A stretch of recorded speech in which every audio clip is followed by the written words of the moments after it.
بسم اللہ الرحمن الرحیم۔ السلام علیکم رحمۃ اللہ وبرکاتہ۔ صدیوں سال پرانی کہانی ہے۔ شہر سے دور ایک پرسکون اور غریب گاؤں میں ناصر نامی شخص رہتا تھا۔ پیشے سے وہ زمیندار تھا۔ روزانہ صبح سویرے کھیتوں کا رخ کرتا تھا اور شام ڈھلتے ہی تھکا ہارا لوٹتا۔ اس کی زندگی سادہ اور محنت سے بھرپور تھی۔ وہ جو کماتا تھا خود کھاتا تھا اور جو بچتا دوسروں کے کام آتا۔ گاؤں میں بھی اس کا شمار نیک دل اور مددگاروں میں ہوتا تھا، لیکن ناصر کی زندگی میں سب سے بڑی آزمائش اس کے اپنے ہی گھر میں تھی۔ اس کی بیوی ایک ایسی عورت جو بظاہر وفادار، محبت کرنے والی اور خوش اخلاق دکھائی دیتی تھی، مگر اندر سے کچھ اور تھی۔ ناصر جو ایک نرم دل اور سادہ روح انسان تھا، اس کی چالاکیوں سے بے خبر تھا، کیونکہ وہ کبھی شک کا موقع ہی نہیں دیتی۔ ہر روز اسے وقت سے ناشتہ دیتی اور کھانے میں طرح طرح کی لذیذ پکوان بناتی تھی اور جانے سے پہلے مسکرا کر الوداع کہتی، لیکن اس محبت بھرے رویوں کے پیچھے نفرت کی آگ چھپی ہوئی تھی۔ دل میں ناصر کے لیے نہ کوئی محبت تھی، نہ کوئی عزت تھی۔ وہ دن بھر یہی سوچتی رہتی کہ وہ کسی امیر شہرت مند آدمی سے شادی کرتی تو زندگی کتنی بہتر ہوتی۔ جب ناصر کھیت میں ہوتا تو وہ اپنے ذہن میں شیطانی چالیں بناتی کہ کسی طرح اس سیدھے سادے کسان سے جان چھوٹے۔ منافقت کی حد تو چھوڑیے، ہر ادا میں وہ ناصر کو یہ باور کراتی کہ وہ دنیا کی سب سے اچھی بیوی ہے۔ ناصر بھی اس پر یقین کرتا، کبھی ان کے خلاف بات تک نہ سنتا، لہٰذا اس کے خواہشات اور غلط سوچوں نے بالآخر اسے اندھیرے راستے میں ڈال دیا۔ وہ عورت جسے محبت، وفاداری اور گھر کو سنبھالنے والی چاہیے تھی، اسی نے اپنی محبت بھرے آشیانے کو تباہ کرنے کی کوشش شروع کر دی۔ کسی نے سچ کہا ہے کہ عورت اگر چاہے تو گھر کو جنت بنا سکتی ہے، اور اگر چاہے وہی گھر جہنم کا منظر بھی اختیار کر لیتا ہے۔ ایک دن جب ناصر معمول کے مطابق کھیتوں میں گیا ہوا تھا، اس کی بیوی نے ایک عجیب و غریب چال سوچی۔ اس نے محلے کے چند لفنگوں کو بلایا اور سرگوشی میں کہا، جب میرا شوہر کھیت میں کام کر رہا ہو تو اس کا گدھا چرا کر قریبی درخت پر چڑھا دینا اور مضبوطی سے باندھ دینا۔ ان لفنگوں نے ویسے ہی کیا۔ دوپہر کے وقت وہ عورت ناشتہ اور کھانا لے کر کھیت کی طرف چلی گئی، جیسا کہ وہ ہر روز کرتی تھی۔ ناصر نے کھانے کے ساتھ اسے خوش آمدید کہا، مگر اس کے چہرے پر کچھ اور ہی لکھا تھا۔ وہ حیرت اور پریشانی میں ڈوبا ہوا تھا۔ بیوی نے نرمی سے پوچھا، صاحب آج بڑے پریشان لگ رہے ہو، سب خیریت تو ہے؟ ناصر نے آسمان کی طرف دیکھتے ہوئے کہا، میری جان تم خود ہی دیکھ لو، میرا گدھا درخت پر چڑھا ہوا ہے۔ میں صبح سے یہی سوچ رہا ہوں کہ یہ کیسے ہو سکتا ہے، گدھے تو اڑ نہیں سکتے۔ بیوی نے آنکھوں میں حیرت مگر دل میں چالاکی کے ساتھ کہا، ارے واہ، یہ تو بڑی عجیب بات ہے، چلو ہم دونوں مل کر اسے نیچے اتارتے ہیں۔ اور دونوں نے کافی مشقت کے بعد گدھے کو نیچے اتار لیا۔ جب بیوی رخصت ہو رہی تھی تو اپنے شوہر سے پیسوں کا مطالبہ کر لیا۔ ناصر جو اپنی بیوی سے محبت کرتا تھا اور اس کی ہر بات پر اعتبار کرتا، فوراً جیب خالی کر کے جو کچھ تھا دے دیا، مگر عورت کی ہوس کہاں رکنے والی تھی۔ اس نے فوراً کہا، یہ تو 5 دینار ہے، بہت کم ہے، مجھے اور چاہیے۔ ناصر نے پوچھا، آپ کو کتنے چاہیے؟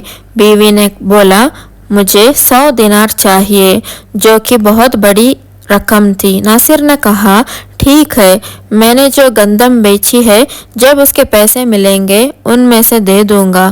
گندم کے پیسے جب ملے تو ناصر نے سچائی سے وعدہ نبھاتے ہوئے پورے 100 دینار بغیر کسی اونچ گچ کے دے دیے، مگر عورت نے ان میں سے آدھے چپکے سے الگ رکھ لیے اور جمع کرنے لگی، شاید کسی اور مقصد کے لیے جو ناصر کی محبت اور بھروسے سے بالکل مختلف تھا۔